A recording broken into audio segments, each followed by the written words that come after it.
Hello everyone, welcome to online study point. दोस्तों, जैसा कि आप सभी जानते हैं कि आप लोगों के लिए एनटीपीसी और ग्रुप डी के एग्ज़ाम के लिए हम 2020 के सेलेक्टेड 1000 करंट अफेयर की सीरीज़ चला रहे हैं, जिसका ये पार्ट 6वां है। ऑलरेडी हम लोगों ने जनवरी, फरवरी, मार्च, अप्रैल और मई के सेलेक्टेड करंट अफेयर डिस्कस कर लिए हैं और आज का ये जो जून मंथ का पार्ट है, इसमें हम जून मंथ के सभी current affair topic wise cover करेंगे। ये सभी टॉपिक कवर किए जाएंगे जो कि आप स्क्रीन में देख पा रहे हैं। तो स्टार्ट करेंगे हम इम्पॉर्टेंट डे से।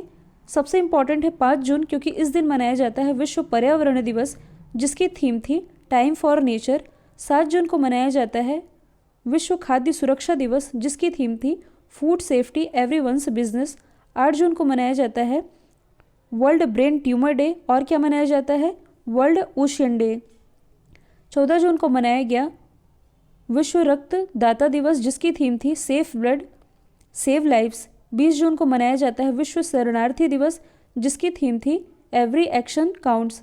21 जून को मनाया जाता है अंतर्राष्ट्रीय योग दिवस, जिसकी थीम थी yoga for health yoga from home, जो कि यूनाइटेड नेशन के द्वारा रखी गई थी। 23 जून को मनाया जाता है अंतर्राष्ट्रीय ओलंपिक दिवस, क्योंकि 23 जून 1894 को ही अंतर्राष्ट्रीय ओलंपिक समिति की स्थापना की गई थी। इसका हेडक्वार्टर स्थित है लॉजन, स्विट्जरलैंड में। और 29 जून को क्या मनाया जाता है? राष्ट्रीय सांख्यिकी दिवस। स्विट्जरलैंड में भारत का अगला राजदूत किसे नियुक्त किया गया है? तो देखिए, जो कॉमनवेल्थ कंट्रीज़ होती है, यानी कि राष्ट्रमंडल देश, यहाँ उच्चायुक्त यानी कि हाई कमीशन की नियुक्ति होती है। और जो नॉन कॉमनवेल्थ कंट्रीज़ होती है, यहाँ राजदूत यानी कि अम्बेसडर की नियुक्ति होती है। और हाल ही में स्विट्जरलैंड में भारत का अगला राजदूत ये नियुक्त की गई हैं मोनिका मेहता, जो कि 1985 बैच की आईएफएस ऑफिसर हैं और इन्होंने स्थान लिया है सिबी जॉर्ज का। कुवैत में भारत के अगले राजदूत कौन बने हैं? तो ये भी हाल ही में बन गए हैं सिबी जॉर्ज, जिसके बारे में अभी मैंने बताया है कि मोनिका मेहता ने सिबी जॉर्ज का स्थान लिया है। और जो सिबी जॉर्ज है ये अब बन गए हैं कुवैत में भारत के अगले राजदूत। जो सिबी जॉर्ज है ये 1993 बैच के आईएफएस ऑफिसर हैं और इन्होंने स्थान लिया है के जीवा सागर का। रोमानिया में भारत के अगले राजदूत कौन बने हैं? तो ये बन गए हैं राहुल श्रीवास्तव और इन्होंने स्थान लिया है थांगलुरा दारलोंग का। राहुल श्रीवास्तव ये 1999 बैच के आईएफएस ऑफिसर हैं। हाल ही में बाफ्टा के नए अध्यक्ष कौन बने हैं? तो ये भी हाल ही में बन गए हैं कृष्णेंदु मजुमदार और इन्होंने स्थान लिया है पिप्पा हैरिस का। यदि हम बात करें बाफ्टा की, तो इसकी फुल फॉर्म बनती है British academy of film and television arts. इसकी स्थापना हुई थी 1947 में। हेडक्वार्टर स्थित है यूके लंदन में। ट्विटर बोर्ड के नए अध्यक्ष के रूप में किसे नियुक्त किया गया है? तो ये नियुक्त किए गए हैं पैट्रिक पिचेट और इन्होंने स्थान लिया है उमिद कॉडिस्टानी का। यदि हम बात करें ट्विटर की, तो इसकी स्थापना हुई थी 2006 में। हेडक्वार्टर स्थित है कैलिफोर्निया यूएसए में और इसके जो सीईओ है इनका नाम क्या है? Jack Dorsey. देखिए, आप लोगों के लिए क्रिसमस डे का एक स्पेशल ऑफ़र है। कल काफ़ी सारे स्टूडेंट ने कमेंट भी किया था कि जो रेट रखा गया है चैनल के द्वारा वो काफ़ी ज़्यादा है। तो आप लोगों के लिए क्रिसमस का ये जो स्पेशल ऑफ़र आया है, इसमें सभी पीडीएफ के रेट कम से कम मतलब कि 60% ऑफ किए जा रहे हैं, जो कि आपके आने वाले किसी भी एग्ज़ाम के पॉइंट ऑफ व्यू से, देखिए स्पेशली तो इसे एनटीपीसी और ग्रुप डी के एग्ज़ाम को लेकर के प्रिपेयर किया गया है। और आने वाले आपके जितने भी एग्ज़ाम हैं, इन सभी में ये पीडीएफ यूज़फुल होगी। ये जो 7600 वन लाइनर रेलवे ई बुक है, इसे आप परचेस कर सकते हैं 39 रुपीज़ में। कल इसका प्राइस ज़्यादा था, जो कि अब काफ़ी कम हो चुका है। लिंक डिस्क्रिप्शन बॉक्स में दी हुई है। ये ऑफ़र केवल आज के लिए है। नेशनल फर्टिलाइज़र लिमिटेड के सीएमडी का पदभार किसने संभाला है? तो नेशनल फर्टिलाइज़र लिमिटेड के नए सीएमडी बन गए हैं वीएन दत्त। यदि हम बात करें नेशनल फर्टिलाइज़र लिमिटेड की, तो इसकी स्थापना हुई थी 1979 में। हेडक्वार्टर स्थित है नोएडा में। डब्ल्यूटीओ में भारत के नए राजदूत कौन बने हैं? डब्ल्यूटीओ यानी कि वर्ल्ड ट्रेड ऑर्गेनाइजेशन। तो डब्ल्यूटीओ में भारत के नए राजदूत ये बन गए हैं ब्रजेंद्र नवनीत, जो कि तमिलनाडु कैडर के 1999 बैच के आईएएस ऑफिसर हैं। 75वीं संयुक्त राष्ट्र महासभा यानी कि यूनाइटेड नेशन जनरल असेंबली के अध्यक्ष के रूप में किसे नियुक्त किया गया है? तो ये बन गए हैं वोल्कन वोस्किर और इन्होंने स्थान लिया है तिजानी मोहम्मद बंदे का। देखिए, जो यूनाइटेड नेशन जनरल असेंबली के अध्यक्ष होते हैं इनका कार्यकाल 1 साल का होता है।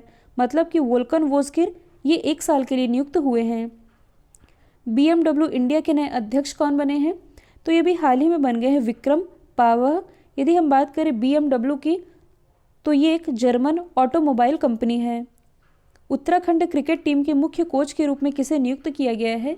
तो ये नियुक्त किए गए हैं वसीम जाफ़र। इनसे रिलेटेड एक मोस्ट इंपॉर्टेंट फैक्ट आप याद रखेंगे, रणजी ट्रॉफी में सर्वाधिक रन बनाने वाले व्यक्ति ये वसीम जाफ़र ही हैं, जिनकी नियुक्ति उत्तराखंड क्रिकेट टीम के मुख्य कोच के रूप में की गई है। MCC के 233 साल के इतिहास में अध्यक्ष बनने वाली पहली महिला कौन बनी है? तो ये बन गई हैं क्लेयर कोनोर। MCC यानी कि मैरीलेबोन क्रिकेट क्लब। तो 233 साल के इतिहास में अध्यक्ष बनने वाली पहली महिला ये बनी है क्लेयर कोनोर। जबकि जो कारमेन रेनहार्ट है, इनकी नियुक्ति अभी हाल ही में वर्ल्ड बैंक ग्रुप के उपाध्यक्ष और मुख्य अर्थशास्त्री के रूप में की गई है। जबकि भारत के जो अंशुला कांत है, इनकी नियुक्ति कुछ समय पहले ही वर्ल्ड बैंक के CFO यानी कि चीफ फाइनेंशियल ऑफिसर के रूप में की गई। जबकि भारत की जो गीता गोपीनाथ है, ये IMF यानी कि इंटरनेशनल मॉनेटरी फंड की मुख्य अर्थशास्त्री हैं। भारत के अटॉर्नी जनरल का कार्यकाल 1 साल के लिए बढ़ाया गया है। इनका नाम क्या है? तो ये हैं KK वेणुगोपाल जी। यदि हम बात करें अटॉर्नी जनरल के पद की, जो कि भारत सरकार का मुख्य कानूनी सलाहकार होता है, तो हाल ही में अटॉर्नी जनरल KK वेणुगोपाल का कार्यकाल बढ़ाया गया है। जबकि जो हमारे सॉलिसिटर जनरल हैं तुषार मेहता, इनका कार्यकाल भी बढ़ाया गया है। सॉलिसिटर जनरल जो कि भारत सरकार का दूसरा मुख्य कानूनी सलाहकार होता है। FSSAI के नए मुख्य CEO कौन बने हैं? तो ये भी हाल ही में बन गए हैं अरुण सिंघल। यदि हम बात करें FSSAI की, तो इसकी फुल फॉर्म बनती है food safety and standard authority of India. इसकी स्थापना हुई थी 1911 में। हेडक्वार्टर स्थित है नई दिल्ली में। TIFF 2020 के एम्बेसडर के रूप में किसे शामिल किया गया है? तो भारत की तरफ से ये शामिल किए गए हैं प्रियंका चोपड़ा और अनुराग कश्यप, यानी कि both A and B. TIFF यानी कि टोरंटो इंटरनेशनल फिल्म फेस्टिवल। किस अभिनेता को बिहार खादी के ब्रांड एम्बेसडर के रूप में नियुक्त किया गया है? तो हाल ही में जो बॉलीवुड अभिनेता हैं पंकज त्रिपाठी, इन्हें बिहार खादी का ब्रांड एम्बेसडर बनाया गया है। सलमान खान तो ये कुछ समय पहले ही पेप्सी और रियलमी के ब्रांड एम्बेसडर बने हैं। आमिर खान तो ये भी हाल ही में वेदांतु जो कि ऑनलाइन लर्निंग प्लेटफॉर्म है, इसके अलावा सीएट टायर के ब्रांड एम्बेसडर बने हैं। जबकि सुनील शेट्टी ये भी हाल ही में नाडा यानी कि नेशनल एंटी डोपिंग के एम्बेसडर बनाए गए हैं। विजडन इंडिया के एक पोल के अनुसार पिछले 50 साल के सर्वश्रेष्ठ टेस्ट क्रिकेटर का पोल किस खिलाड़ी ने जीत लिया है? तो ये जीता गया है राहुल द्रविड़ के द्वारा।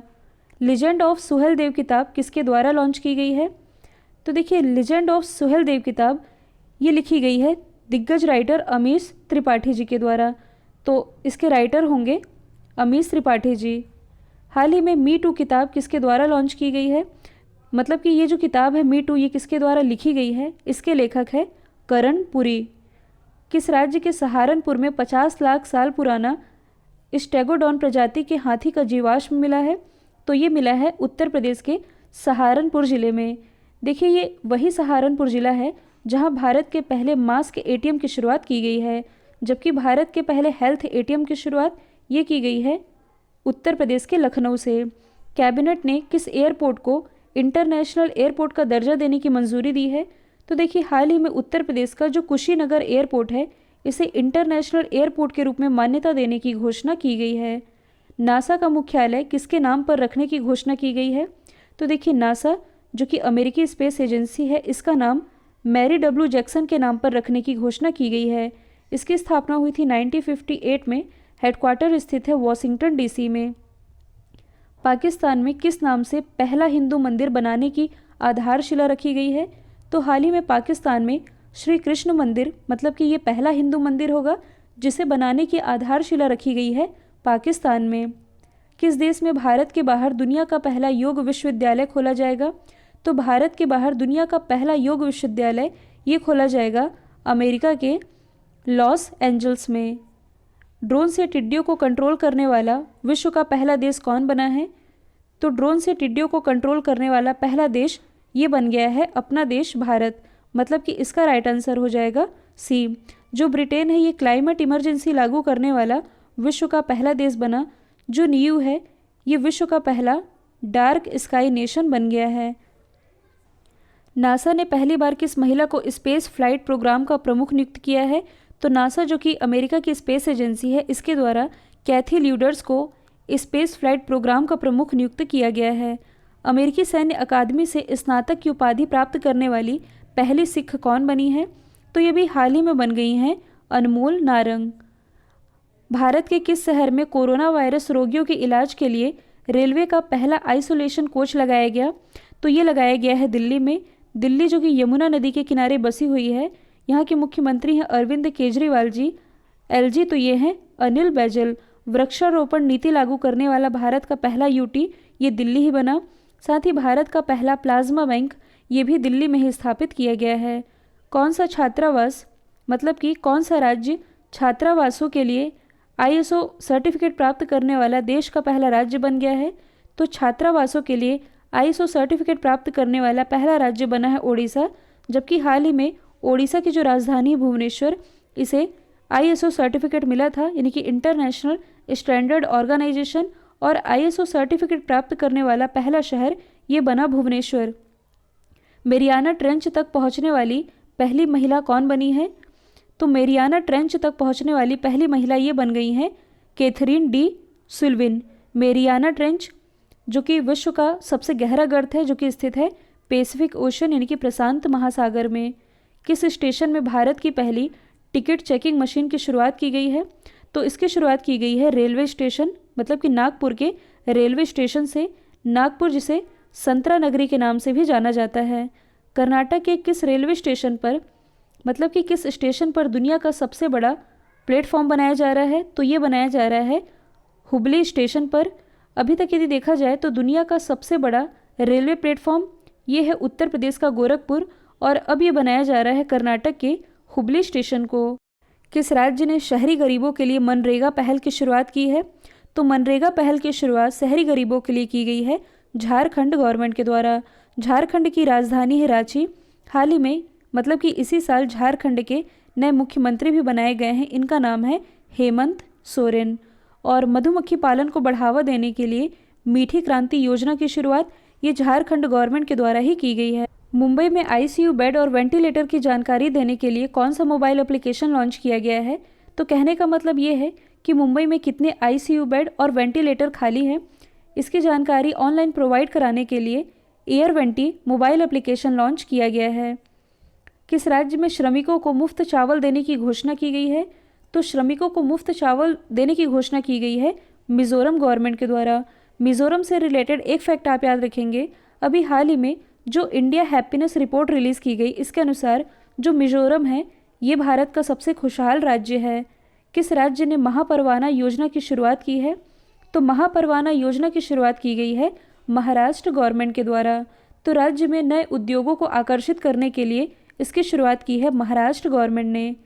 केंद्रीय मंत्री जितेंद्र सिंह ने किस केंद्र शासित प्रदेश में देविका और पुनेजा ब्रिज का उद्घाटन किया है? तो देविका और पुनेजा ब्रिज का उद्घाटन ये भी हाल ही में किया गया है जम्मू कश्मीर में। किस केंद्रीय मंत्री ने e blood service mobile application launch किया है? तो e blood service mobile application ये लॉन्च किया गया है केंद्रीय स्वास्थ्य मंत्री डॉक्टर हर्षवर्धन के द्वारा। इनका निर्वाचन क्षेत्र है चांदनी चौक, दिल्ली। और अभी हाल ही में WHO यानी कि वर्ल्ड हेल्थ ऑर्गेनाइजेशन की कार्यकारी समिति का अध्यक्ष ये डॉक्टर हर्षवर्धन को ही चुना गया है। किस राज्य सरकार ने गरीबों के लिए इंदिरा रसोई योजना की शुरुआत की है? तो इसकी शुरुआत की गई है राजस्थान गवर्नमेंट के द्वारा। और ये जो इंदिरा रसोई योजना है, इसके अंतर्गत गरीबों को 8 रुपये में भरपेट भोजन प्रोवाइड कराएगी राजस्थान गवर्नमेंट। राजस्थान से रिलेटेड एक फैक्ट आप याद रखेंगे, बायोफ्यूल पॉलिसी यानी कि जैव ईंधन नीति लागू करने वाला भारत का पहला राज्य ये राजस्थान ही है। किस राज्य में मुख्यमंत्री मातृ पुष्टि उपहार योजना की शुरुआत की गई है? तो इसकी शुरुआत अभी हाल ही में की गई है त्रिपुरा में।